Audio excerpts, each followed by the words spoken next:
दिवस आहे, कशाचा प्रतीक आहे या बेड्या? अभिव्यक्ती स्वातंत्र्यावरती जो घाला घातला जातोय, ज्या पद्धतीने व्यक्त होणाऱ्या कार्यकर्त्यांवरती गुन्हे दाखल करून त्यांचे आवाज बंद केले जात आहेत, ती पद्धत चुकीची आहे. आमचा संविधानिक अधिकार आहे, आम्हाला व्यक्त होता आलंच पाहिजे. Right to expression, right to speech, हे सगळे आमचे मूलभूत अधिकार आहेत आणि ते मूलभूत अधिकार हे शाबित राहिले पाहिजेत. म्हणून या बेड्या आहेत. या बेड्या याच्यासाठी पण आहेत की अमेरिकेमध्ये जे भारतीयांवर अन्याय होत आहेत, व्हिसाच्या बाबतीत ट्रम्प सरकारने आखलेलं धोरण आहे, अनेक भारतीयांचा घर संसार उद्ध्वस्त करणारे आहेत. ज्या पद्धतीने भारतीयांना एका विमानात 2 विमानात कोंबून भारतात पाठवलं, म्हणजे पायात साखळदंड, हातात हतकड्या,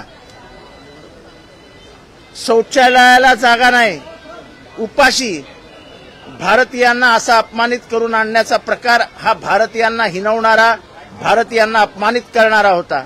ह्याच्यात कुठल्या एका राज्याचे प्रतिनिधी नव्हते. आपल्या महाराष्ट्रातले अनेक जण ह्या पेचात अडकलेत. पोरं अमेरिकेत राहतील, आईबाप मुंबईत महाराष्ट्रात येतील, आईबाप तिथे राहतील तर पोरं भारतात येतील. अशा पद्धतीने अमेरिकेत जाऊन मोठं होण्याचं स्वप्न बघणाऱ्या मराठी माणसांची स्वप्न आता उद्ध्वस्त होताना दिसत आहेत. जर या बेड्यांविरुद्ध आपण भारतीय बोलणारच नसू, अमेरिका करत असलेल्या अन्यायाविरुद्ध आपण व्यक्तच होणार नसू, तर अमेरिका आपल्याला गिळून टाकेल. आणि म्हणून या प्रातिनिधिक स्वरूपात लोकांच्या लक्षात आणून देण्यासाठी की तुमचे बांधव अमेरिकेत काय यातना भोगतायत, या बेड्यांपेक्षा कमी नाहीत. आणि म्हणूनच या बेड्या माझ्या हातात आहेत की एकतर अभिव्यक्ती स्वातंत्र्याला, आमच्या स्वातंत्र्यावर गणा आणू नका आणि अमेरिकेविरुद्ध आवाज उचलायला शिका. अमेरिका आपली बाप नाही.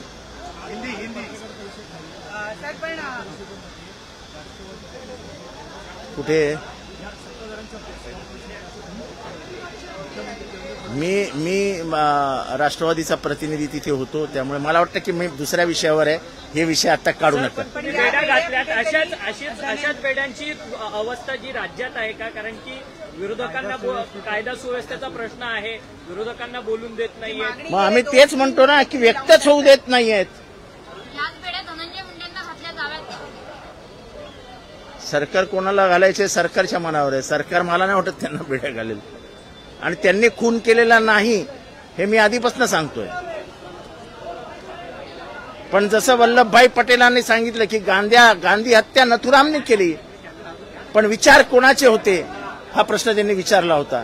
तसं हत्या करण्याचा आरोप आता सिद्ध झालाय. वाल्मिक कराडच आरोपी आहे, तोच सूत्रधार आहे. आम्ही पहिल्या दिवशी बोंबलून सांगत होतो, सरकार ऐकायला तयार नव्हती. आता सीआयडीने सगळं समोर आणलंय.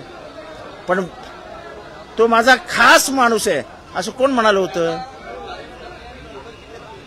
मग नैतिकता आहे की नाही? तुमचा खास माणूस जर एवढा क्रूर, निर्दयी, पाषाण हृदयी असेल तर मग करायचं काय? हथकड़ी क्यों पहनी है? सदन का पहला दिन है, क्या वजह है?